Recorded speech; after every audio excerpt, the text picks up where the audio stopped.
Hello guys and welcome back to another interesting video जिसके अंदर आपको बहुत कुछ सीखने मिलेगा। क्योंकि ये जो स्क्रीन पे आपको ट्रेड दिख रहा है, इस ट्रेड का मैं आपको लॉजिक बताऊंगा और पूरी की पूरी थॉट प्रोसेस बताऊंगा कि क्या सोच के मैंने ये ट्रेड लिया था। अब इस ट्रेड का MT5 का स्क्रीनशॉट मैंने स्टोरी पे भी अपलोड किया था, आप आपके स्क्रीन पे देख सकते हो। हमने कुछ यहाँ पे एंटर किया था और इसको यहाँ पे एग्जिट किया। अब एग्जिट करने के बाद ये ट्रेड और बहुत ऊपर गया था, बट हमने उतना होल्ड नहीं किया। हमने यहाँ पे क्यों एग्जिट किया इसका भी मैं आपको लॉजिक बताऊंगा और कुछ टिप्स भी दूंगा कि आपको क्या सोच के ट्रेड लेना चाहिए और क्या सोच के ट्रेड को एग्जिट करना चाहिए। ठीक है, तो वीडियो में आगे बढ़ने से पहले आप इस वीडियो को लाइक कर दो और चैनल को सब्सक्राइब कर दो, मेरे लिए भी थोड़ा मोटिवेशन हो जाएगा। इसी के साथ लेट्स बिगिन द वीडियो।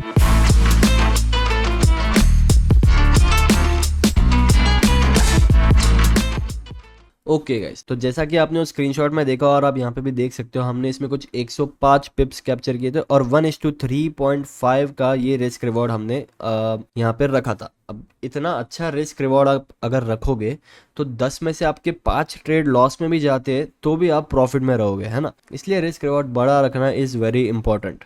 ठीक है, तो हम इसको पहले तो हटा देते और इसके लॉजिक की तरफ बढ़ते। ठीक है, मैं पहले 15 मिनट पे चले जाता हूँ। 15 मिनट पे हमको क्या देखने मिल रहा है, ये एक रेजिस्टेंस जोन है जो मैंने ऑलरेडी मार्क कर रखा है। ठीक है, फिर से 5 मिनट पे आ जाते हैं। ठीक है, अब ये एक रेजिस्टेंस जोन है, हमको ये पता है।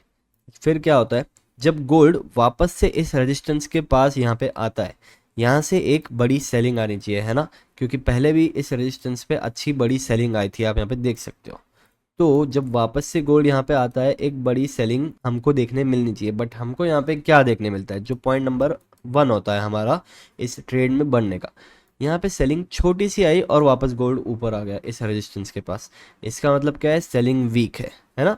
सबसे पहले ये हमारा पॉइंट नंबर 1 बन जाता है। उसके बाद गोल्ड ने क्या किया, गोल्ड ने दे दिया ब्रेकआउट। अब ब्रेकआउट पे कौन एंटर होते हैं, ब्रेकआउट पे एंटर होते हैं बायर्स, राइट। तो यहाँ पे कुछ बायर्स एंटर हो गए होंगे ऑब्वियसली। अब हमको पता नहीं है कि बायर्स एंटर हुए नहीं हुए, ये सब हम डेटा तो देख सकते नहीं, हम एक रिटेल ट्रेडर है ना। तो हमको बस अज्यूम करना है कि यहाँ पे बायर्स एंटर हो गए।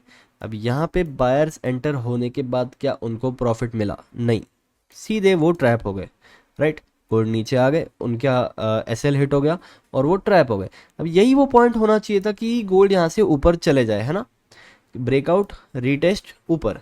बट क्या वो हुआ, नहीं हुआ। आप अगर स्क्रीनशॉट देखोगे तो मैंने भी यहाँ पे 2 बाय साइड की मेरी पोजीशन बनाई थी। मैंने ऐसा मेरे कैपिटल को 2 हिस्सों में डिवाइड करके बाय साइड की पोजीशन बनाई थी।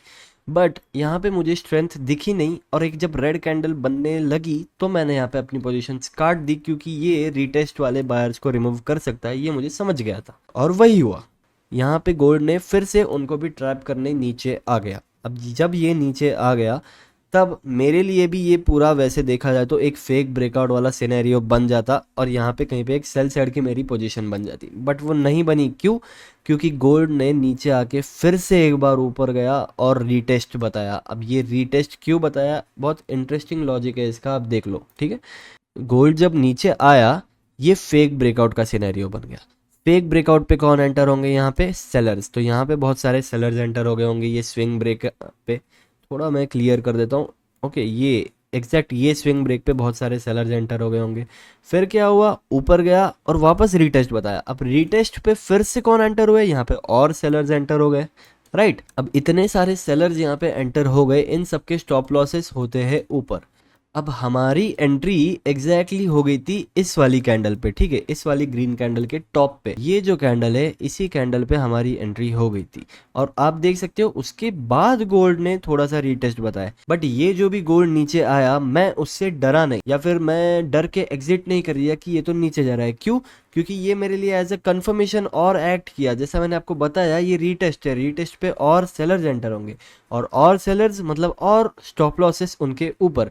तो जितने ज़्यादा स्टॉप लॉसेस उतने ही स्ट्रेंथ से गोल्ड ऊपर गया है, आप देख सकते हो, राइट। उस तरह से ये मेरा एक कॉन्फर्मेशन बन गया। मैं तो सोच रहा था कि यहाँ पे और क्वांटिटी ऐड कर दूं, बट मैंने वो किया नहीं ऑब्वियसली, क्योंकि मेरी पूरी क्वांटिटी यहीं पे डिप्लॉयड थी। तो इतना सारा मैंने एनालिसिस किया, क्या मैं ये सब पहले से कर रहा था, नहीं।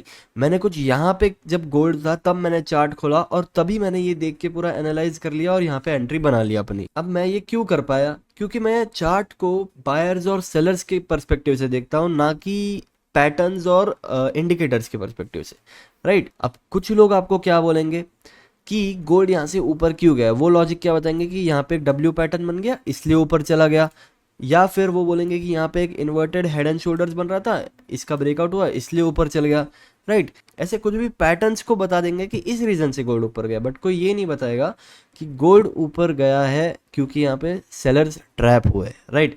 पहले बायर्स पूरे ट्रैप हो गए, फिर सेलर्स यहाँ पे ट्रैप हुए और उनके स्टॉप लॉसेस के भरोसे गोल्ड वहाँ से ऊपर गया है, ठीक है। अब मैंने यहाँ पे एग्जिट क्यों किया?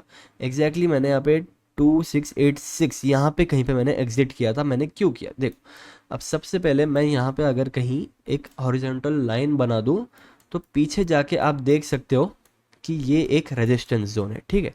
ये एग्जैक्टली एक रेजिस्टेंस जोन है। अब 1 घंटा मुझे ऑलरेडी होल्ड करते हुए हो गया था और गोल्ड पहुंच गया था एक रेजिस्टेंस पे पहुंचने के बाद ये एक रेड कैंडल गोल्ड ने बनाई, जिसके थोड़ा मैंने नीचे आने से पहले ही यहाँ पे कहीं पे एग्जिट कर दिया क्योंकि वो एक स्ट्रॉन्ग रेजिस्टेंस था और वहाँ से एक छोटा पुल बैक आ सकता था। अब गोल्ड वहाँ से ऊपर भी जा सकता था, बट मैं थोड़ा सेफ खेला क्योंकि 1:3.5 अपने को ऑलरेडी मिल चुका था, तो इसीलिए मैंने रेजिस्टेंस पे थोड़ा पुल बैक आने से पहले ट्रेड को एग्जिट कर दिया। तो ये था हमारा एग्जिट का लॉजिक और ये था हमारा एंट्री का लॉजिक, राइट। आई होप आपको ये दोनों भी लॉजिक अच्छे से समझ आए। कुछ भी आपको समझ में नहीं आया इसमें से आप कमेंट करो, मैं कमेंट में आपका डाउट क्लियर कर दूंगा। अगर आपको वीडियो पसंद आया या फिर आप कुछ भी इसमें से नया सीखे हो तो वीडियो को लाइक करो और चैनल को सब्सक्राइब कर दो। अगर आपको ये पूरी बायर सेलर्स वाली साइकोलॉजी सीखनी है और चार्ट को कैसे रीड करना है वो जानना है, तो आपके सामने एक वीडियो आ रहा होगा read charts like a pro वाला, उसको जरूर जाके चेकआउट कर लेना, ठीक है। Thank you so much for watching this video, may all your dreams come true. मिलते हैं आपसे नेक्स्ट में।